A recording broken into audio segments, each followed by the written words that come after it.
കായംകുളം നഗരസഭാ ഭരണത്തിനെതിരെ വിജിലൻസ് അന്വേഷണം നടത്തണമെന്നാവശ്യപ്പെട്ട് UDF parliamentary പാർട്ടിയുടെ നേതൃത്വത്തിൽ പ്രതിഷേധ ധർണ നടത്തി. DCC president B. Babu Prasad ഉദ്ഘാടനം നിർവഹിച്ചു.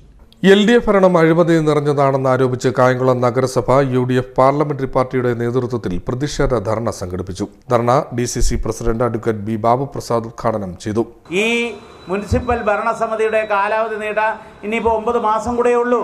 ഈ 9 മാസത്തിനിടയിൽ ആ കെട്ടിടത്തിൻ്റെ നിർമ്മാണം പൂർത്തീകരിക്കാനോ അല്ലെങ്കിൽ ആ ആശുപത്രിയിൽ ജനങ്ങൾ വർഷങ്ങളായി കാത്തിരുന്ന ഈ ആധുനിക സൗകര്യമുള്ള ആ ഹോസ്പിറ്റൽ എന്നുള്ള ഒരു ഈ അവസ്ഥയിലേക്ക് ആതുരാലയത്തെ മാറ്റാനോ ഈ മുനിസിപ്പാലിറ്റിക്ക് താല്പര്യമില്ല.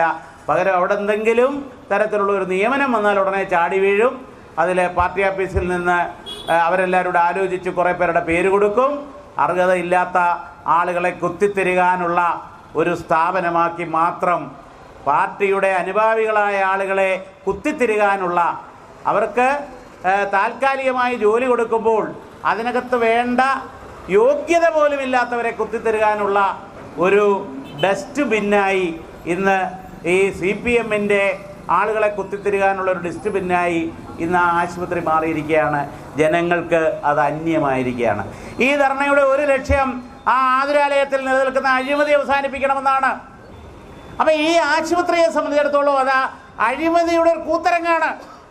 അവിടെ വരുന്ന രോഗികളെ സംബന്ധിച്ചിടത്തോളം അവർക്ക് അവരുടേതായ രോഗിക്ക് ഒരു പൊതുമേഖല ആശുപത്രിയിൽ നിന്ന് കിട്ടേണ്ട ചില ആനുകൂല്യങ്ങളുണ്ട്. അവിടെ എക്സ്റേ ഉണ്ടെങ്കിൽ, അവിടെ സ്കാനിങ് ഉണ്ടെങ്കിൽ, അതുപോലെ തന്നെ അവിടെ ലാബ് ഉണ്ടെങ്കിൽ, പുറത്തെ ലാബിലേക്കൊന്നും ആളുകളെ അയക്കാതെ, പുറത്ത് എക്സ്റേ എടുക്കാൻ അയക്കാതെ അതെല്ലാം ആശുപത്രിയിൽ നിന്ന് നിർവഹിക്കാനുള്ള ഒരവസരം രോഗിക്ക് കിട്ടുമ്പോഴാണ് അതിനെ പൊതുസ്ഥാപനം എന്ന് പറയുന്നത്. നേരെ മറിച്ച് ഒരു പാവപ്പെട്ടയാൾ പൈസ കൊടുത്ത് ആ ഡിമാൻഡുകൾ, അവരുടെ ആ തരത്തിലുള്ള അവരുടെ ആവശ്യങ്ങൾ നിറവേറ്റുമ്പോൾ അത് സ്വകാര്യ മേഖലയാണ്.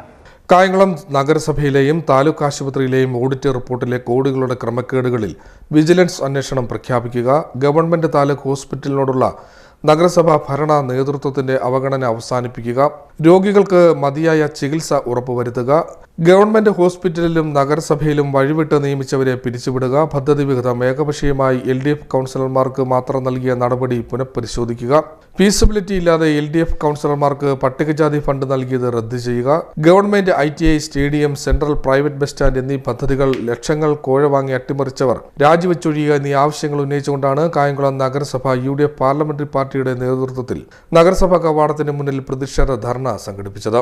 UDF parliamentary party leader CS ഭാഷ അധ്യക്ഷത വഹിച്ചു. ഈ ഇരിക്കുന്ന കായംകുളം നഗരസഭയുടെ മുൻ ചെയർമാൻ ശ്രീ K. പുഷ്പദാസിന്റെ സാന്നിധ്യത്തിൽ, അധ്യക്ഷതയിൽ, സെക്രട്ടറിയുടെ സാന്നിധ്യത്തിൽ ഞങ്ങൾ ആ യോഗം കൂടി. അതിൽ ഞങ്ങൾ ചില തീരുമാനങ്ങൾ എടുത്തു. ആ തീരുമാനങ്ങൾ സ്റ്റാറ്റ്യൂട്ടറിയാണ്, അതിന് നിയമപരിരക്ഷയുണ്ട്. അതുകൊണ്ട് തന്നെയാണ് ഞങ്ങൾ ആ യോഗം കൂടിയത്. അപ്പോൾ ചില LDF കൗൺസിലർമാർ ഞങ്ങളോട് ചോദിച്ചു, കൗൺസിലിൽ ചോദിച്ചു, ഇതെന്താണ് ഇങ്ങനെ കൂടാൻ? ഇവർക്ക് ആരാണ് അധികാരം കൊടുത്തത്? ജനാധിപത്യ സംവിധാനത്തിൽ ഒരു കൗൺസിലർക്ക്, ഒരു ജനാധിപത്യ പ്രസ്ഥാനത്തിൽ വിശ്വസിക്കുന്ന ജനപ്രതിനിധിക്ക് അയാളുടെ അവകാശങ്ങൾ സംരക്ഷിക്കാനുള്ള നിയമപരിരക്ഷയുണ്ട്. ഞാൻ അവകാശ ലംഘനത്തിന് നോട്ടീസ് കൊടുത്തു. ആ നോട്ടീസ് കേരളത്തിൻ്റെ തദ്ദേശ സ്വയംഭരണ സ്ഥാപനങ്ങളുടെ പ്രിൻസിപ്പൽ സെക്രട്ടറിക്ക് അയച്ച് അതിനാവശ്യമായ നടപടിയെടുക്കണമെന്ന് ആവശ്യപ്പെട്ടിട്ടുണ്ട്.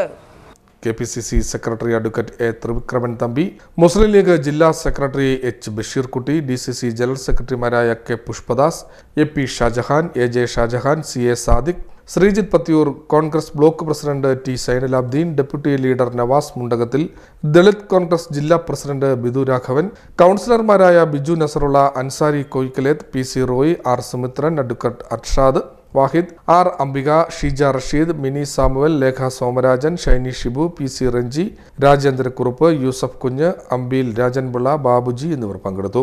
CDNet news, Kayamkulam.